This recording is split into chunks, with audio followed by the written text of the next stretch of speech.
Sebagai mata kuliah institusional atau mata kuliah umum, ya, di mana semua menerima mata kuliah Pancasila ini, termasuk teman-teman di Teknik Elektro, maka mata kuliah ini perlu memberikan bekal kepada teman-teman semua tentang ilmu pengetahuan yang dikembangkan di program studi Teknik Elektro. Jadi bidang kajian yang digeluti oleh teman-teman semua hari ini itu menurut kajian Pancasila itu harus juga didasarkan pada Pancasila sebagai dasar nilai pengembangan keilmuannya. Oke, sebagai pengantar, saya sampaikan bahwa Pancasila sebagai paradigma ilmu bagi aktivitas ilmiah di Indonesia merupakan sesuatu yang bersifat niscaya. Jadi karena Pancasila sudah dikaji sedemikian rupa, dikaji secara ilmiah, dikaji secara filsafat, maka posisi Pancasila juga dapat kita lihat sebagai paradigma ilmu. Jadi pandangan atau metode tentang ilmu. Metode tentang ilmu bagi aktivitas ilmiah. Ya, aktivitas ilmiah dari mulai penyelidikan ilmiah sampai menghasilkan kesimpulan-kesimpulan ilmiah menurut cara-cara ilmiah, begitu ya. Itu menjadi keniscayaan. Ya. Jadi Pancasila sebagai paradigma ilmu itu, sebagai pandangan tentang ilmu pengetahuan, itu menjadi keniscayaan di negara kita, karena Pancasila adalah dasar kehidupan berbangsa bernegara, Pancasila adalah dasar filosofis bangsa, Pancasila juga menjadi dasar sistem etika kehidupan berbangsa, seperti teman-teman kemarin sudah kerjakan tugas podcast. Ada etika kehidupan berbangsa itu salah satunya adalah etika dalam pengembangan ilmu. Dalam pengembangan ilmu ternyata tidak bisa lepas dari dasar-dasar nilai Pancasila. Nah, pengembangan ilmu yang terlepas dari nilai ideologi bangsa justru dapat mengakibatkan sekularisme. Nah, teman-teman tentu perlu memahami, di sini dinyatakan kalau pengembangan ilmu apapun itu ilmunya, pengetahuan apapun, PKN, Pancasila, teknik elektro, matematika, fisika, dan lain sebagainya, yang terlepas dari nilai ideologi bangsa, artinya Pancasila yang dengan 5 nilai dasarnya, maka akibat yang ditimbulkannya adalah adanya sekularisme. Sekularisme artinya pemisahan yang cukup tegas antara nilai-nilai ketuhanan, ya, nilai-nilai agama dengan nilai-nilai non agama. Jadi kalau ilmu dikembangkan tanpa atau berlepas dari ideologi bangsa, dia akan sekuler, ya. Dimensi transendennya itu tidak ada. Nah, beberapa waktu yang lalu pernah ada kuliah umum di kampus kita, diselenggarakan oleh FKIP dan Fakultas Hukum, mengundang salah satu anggota DPR yang membidangi urusan pendidikan, misalkan menyampaikan bahwa dewasa ini ada problem di mana penyelenggaraan pendidikan nasional ternyata mengarah pada hal-hal yang sifatnya sekuler, melupakan dimensi-dimensi transcendence, dimensi-dimensi hubungan kita dengan Sang Khalik, ya, Sang Pencipta. Apa salah satu buktinya? Salah satu buktinya antara lain adalah ketika beberapa waktu yang lalu kita ramai dengan peta jalan pendidikan. Peta jalan pendidikan itu kemudian mendapatkan protes karena tidak mencantumkan tujuan pendidikan untuk membentuk manusia yang beriman dan bertakwa kepada Tuhan Yang Maha Esa. Jadi rasa beriman dan bertakwanya hilang, tetapi langsung masuk ke menjadi manusia yang berakhlak mulia, peserta didik yang berakhlak mulia. Jadi dimensi transcendence, gitu ya. Dimensi liberasinya ada, tetapi dimensi transendennya itu yang mulai berkurang. Oke, kemudian bangsa Indonesia memiliki akar budaya dan religi yang kuat dan tumbuh sejak lama dalam kehidupan masyarakat. Jadi seperti dulu pernah disampaikan, munculnya sila ketuhanan yang Maha Esa yang digali oleh Insinyur Soekarno dan para anggota BPUPK dan PPKI itu menunjukkan bahwa nilai-nilai religius, ketaatan kepada agama atau penyembahan kepada kekuatan yang maha dahsyat itu telah ada tumbuh sejak lama. Nah, sehingga manakala pengembangan ilmu tidak berakar pada ideologi bangsa, maka sama halnya dengan membiarkan ilmu berkembang tanpa arah dan orientasi yang jelas. Jadi kalau tidak berdasarkan ideologi bangsa, berarti pengembangan ilmu nanti nggak jelas, GJ gitu ya. Oke, kemudian, nah apa yang dimaksud dengan Pancasila sebagai dasar nilai pengembangan ilmu?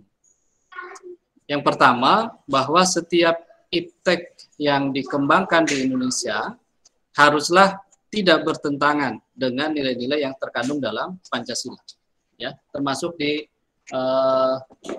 prodi Anda, ya, teknik elektro, apapun mata kuliahnya, pengembangan ilmu yang dikembangkannya tidak boleh bertentangan dengan nilai-nilai yang terkandung dalam Pancasila. Itu makna yang pertama dari Pancasila sebagai dasar nilai pengembangan ilmu. Kemudian yang kedua, bahwa setiap iptek, ilmu pengetahuan dan teknologi yang dikembangkan di Indonesia harus menyertakan nilai-nilai Pancasila sebagai faktor internal pengembangan iptek itu sendiri. Nah, jadi kalau yang pertama tadi tidak boleh bertentangan dengan nilai-nilai Pancasila, nilai ketuhanan, kemanusiaan, persatuan, kerakyatan, dan keadilan sosial, maka yang kedua, konsep Pancasila sebagai dasar nilai pengembangan ilmu itu adalah bahwa setiap iptek yang dikembangkan harus menyertakan nilai-nilai Pancasila. Tidak boleh tidak. Nah, kemudian yang ketiga, nilai-nilai Pancasila berperan sebagai rambu normatif. Dia menjadi rambu aturan bagi pengembangan iptek di Indonesia. Artinya, nilai-nilai itu mampu mengendalikan iptek agar tidak keluar dari cara berpikir dan cara bertindak bangsa Indonesia. Gitu ya.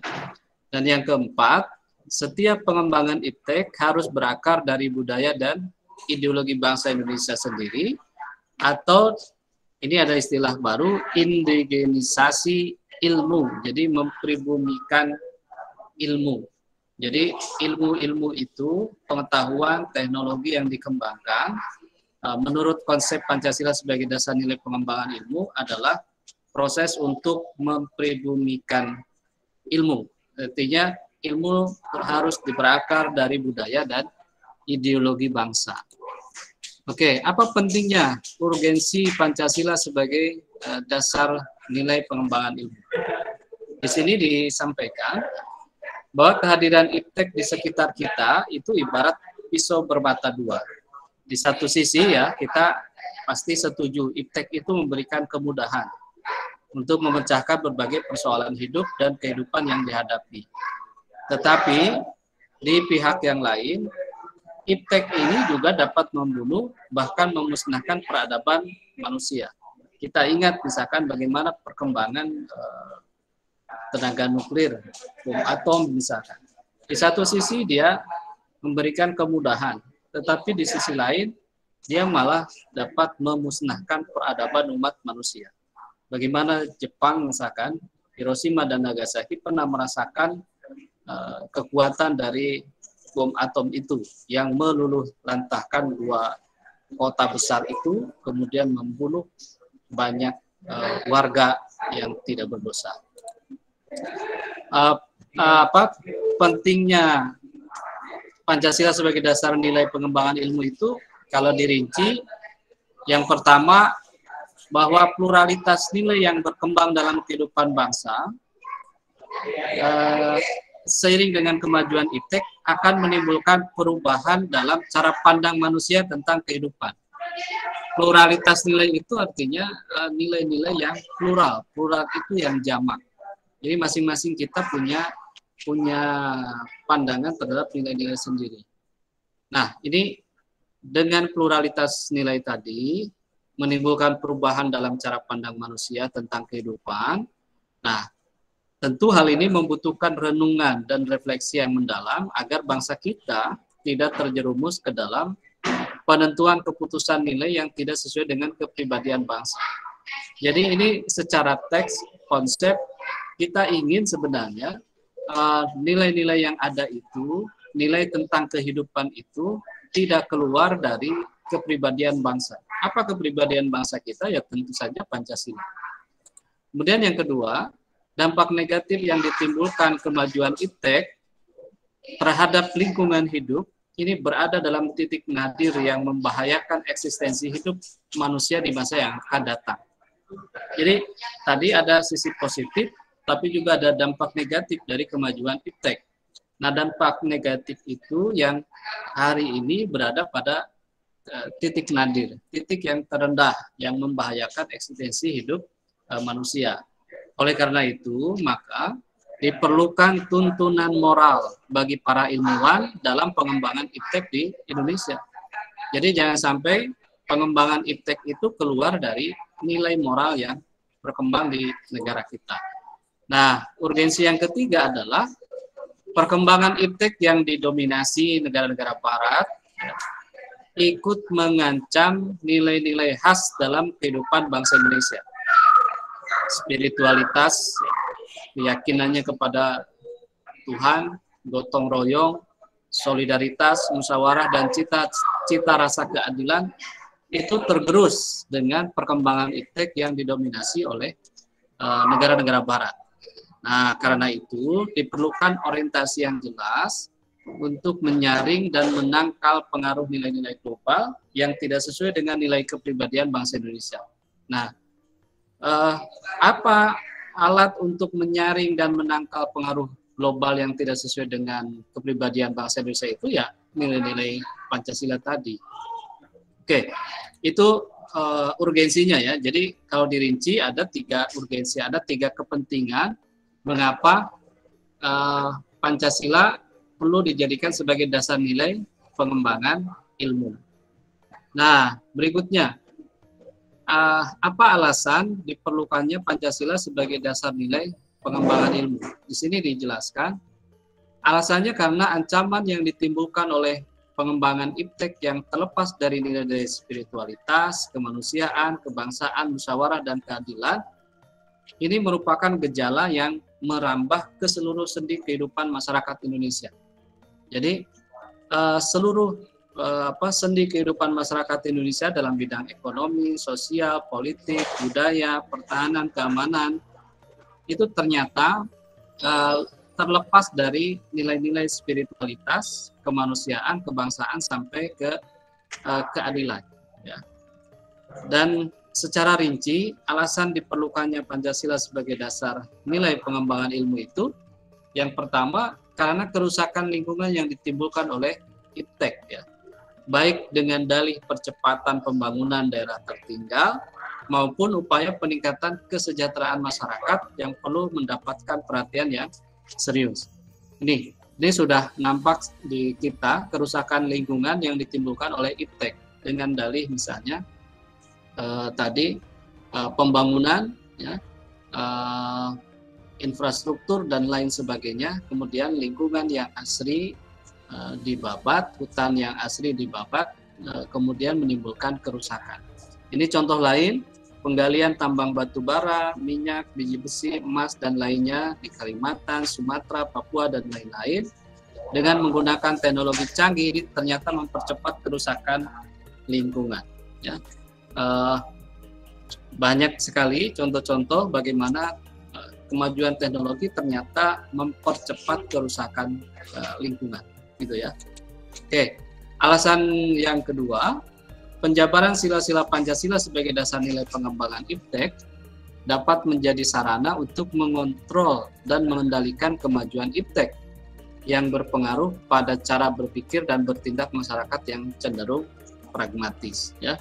Jadi sila-sila Pancasila itu dapat mengontrol dan mengendalikan kemajuan iptek. Ini penjelasannya. Artinya penggunaan benda-benda teknologi dalam kehidupan masyarakat Indonesia dewasa ini telah menggantikan peran nilai-nilai luhur yang diyakini dapat menciptakan kepribadian manusia Indonesia yang memiliki sifat sosial, humanis, dan religius. Selain itu, sifat tersebut kini sudah mulai tergerus dan digantikan dengan sifat individualistis. Ini sifat sosial tergantikan oleh sifat individualistis. Kemudian sifat humanis, ya, kemanusiaan tergantikan oleh the humanis, ya, dan religius tergantikan oleh kepentingan-kepentingan pragmatis, ya, kepentingan-kepentingan sesaat, bahkan cenderung sekuler. Nah, alasan yang ketiga adalah nilai-nilai kearifan lokal yang menjadi simbol kehidupan di berbagai daerah mulai digantikan dengan gaya hidup global. Ya. Sekarang banyak penelitian-penelitian mengangkat kembali nilai-nilai kearifan lokal, nilai-nilai kebijaksanaan yang ada pada daerah-daerah tertentu, ya, daerah-daerah lokal yang sifatnya lokalitas. Dan nilai-nilai kearifan lokal itu sekarang kecenderungannya sudah mulai digantikan dengan gaya hidup global. Tidak ada bedanya orang kampung dengan orang kota sekarang, gaya hidupnya sama. Ya. Contoh yang lebih rinci misalnya budaya gotong royong digantikan dengan individualis, ya. Yang biasanya kita bergotong royong di lingkungan sekitar kita, sekarang bergeser sudah mulai hidup individualis, bukan hanya di kota tetapi juga sudah ke desa-desa, ke kampung-kampung. Sikap bersahaja sudah digantikan dengan gaya hidup bermewah-mewahan, kemudian konsumerisme gitu ya. Kemudian solidaritas sosial sudah digantikan dengan semangat individualistis. Musyawarah untuk mufakat juga digantikan dengan voting, bahkan pada lembaga negara sendiri gitu ya, di MPR segala macam keputusan itu diputuskan dengan cara pemungutan suara, bukan lagi dengan musyawarah. Dan alasan-alasan atau rincian hilangnya nilai-nilai kearifan lokal yang ada di sekitaran itu alasan mengapa kemudian pengembangan pengembangan ilmu itu harus berdasarkan pada nilai dasar Pancasila.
Nah, itu teman-teman beberapa penjelasan tentang Pancasila sebagai dasar nilai pengembangan ilmu. Teman-teman sebagai yang bergerak sesuai dengan bidang keilmuannya, teknik elektro misalnya, perlu menjadi perhatian ya. Catatan-catatan tadi perlu menjadi perhatian dalam pengembangan keilmuan, dalam pengembangan pengetahuan, termasuk juga teknologi yang dikembangkan sesuai dengan bidang keilmuan teman-teman semua tidak boleh bertentangan dengan nilai-nilai Pancasila. Nilai ketuhanan atau spiritualitas, nilai kemanusiaan, nilai humanis ya, nilai sosial, kemudian nilai persatuan, ya, nilai musyawarah, ya, nilai kerakyatan dan nilai keadilan sosial. Jadi semua keilmuan, pengetahuan, gitu ya, teknologi tidak boleh bertentangan dengan nilai-nilai Pancasila. Itu secara garis besar.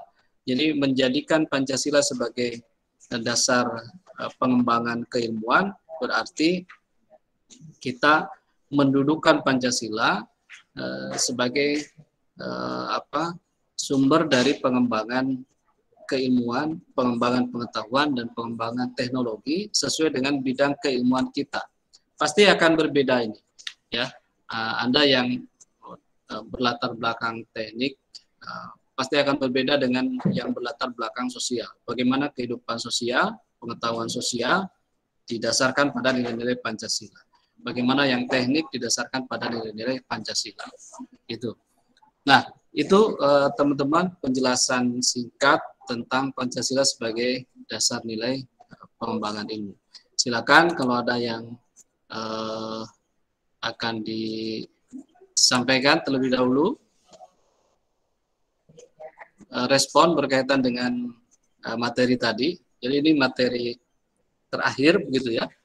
Materi terakhir dari kajian kita tentang Pancasila setelah mengenal Pancasila mulai dari sejarahnya sampai bagaimana Pancasila itu sesuai dengan bidang keilmuan teman-teman menjadi dasar dalam pengembangan ilmu. Pancasila menjadi paradigma ilmu, artinya Pancasila sebagai pandangan atau metode pengembangan ilmu yang ada di negara kita. Dan kita perlu mempertegas bahwa nilai-nilai Pancasila harus menjadi dasar dalam pengembangan keilmuan, menjadi dasar dalam pengembangan pengetahuan kita, atau menjadi dasar pengembangan teknologi sesuai dengan bidang keilmuan kita. Oke, silakan kalau ada respon. Ada? Kalau tidak, saya akan sampaikan beberapa informasi berkaitan dengan pelaksanaan ujian akhir, gitu ya. Ujian akhir nanti kalau tidak salah akan ini kan minggu ini selesai perkuliahan nanti di tanggal 8 gitu ya. Kemudian biasanya 1 minggu berikutnya adalah minggu tenang. Meskipun kita UAS tanggal berapa? Nah, belum. Mulai tanggal 17 sampai 24 gitu ya. Nah, berarti sekitar 24. Jadi masih ada waktu sekitar 2 minggu ke depan. Teman-teman nanti silakan mempersiapkan diri untuk ujian akhir. Saya kira seperti pada saat ujian tengah semester.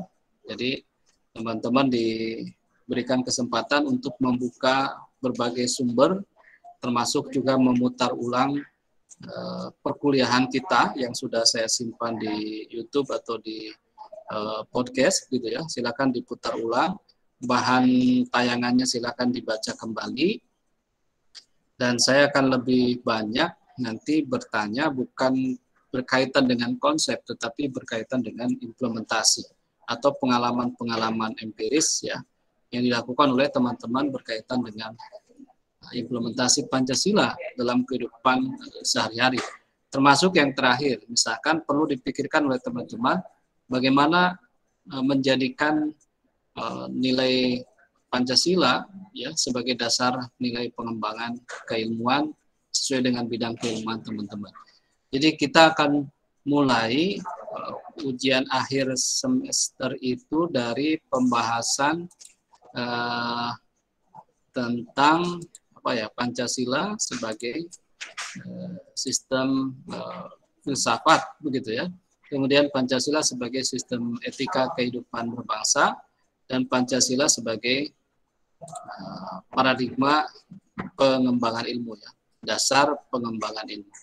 Jadi Pancasila sebagai sistem filsafat bangsa, Pancasila sebagai etika kehidupan berbangsa, dan Pancasila sebagai dasar nilai pengembangan ilmu. Itu 3 materi besar yang perlu diputar ulang, perlu dibaca kembali, ya, diresapi, dan dipikirkan, terutama implementasinya dalam kehidupan sehari-hari. Nanti pada saatnya akan saya sampaikan rincian kisi-kisi yang lebih rinci ya, nanti di grup WA barangkali ya, menjelang pelaksanaan ujian. Oke, itu secara garis besar begitu ya. Jadi soalnya soal esai, jadi esainya terbuka dan lebih banyak saya akan meminta pandangan teman-teman semua, pendapat teman-teman semua, tidak banyak textbooknya, tapi lebih banyak pada analisis implementasi Pancasila dalam kehidupan sehari-hari, gitu ya. Kemudian karena ini pertemuan terakhir, saya sampaikan permohonan maaf bahwa selama 14 pertemuan saya tidak mesti 14 pertemuan kita melaksanakan tatap muka sinkronus seperti ini.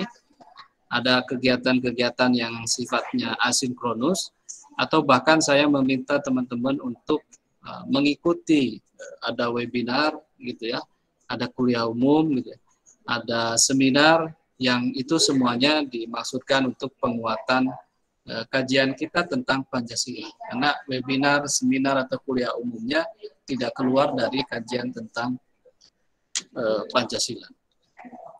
Baik, itu saja teman-teman. Silakan kalau ada yang akan disampaikan sebelum kita akhiri. Silakan. Kalau tidak ada, saya kira itu saja.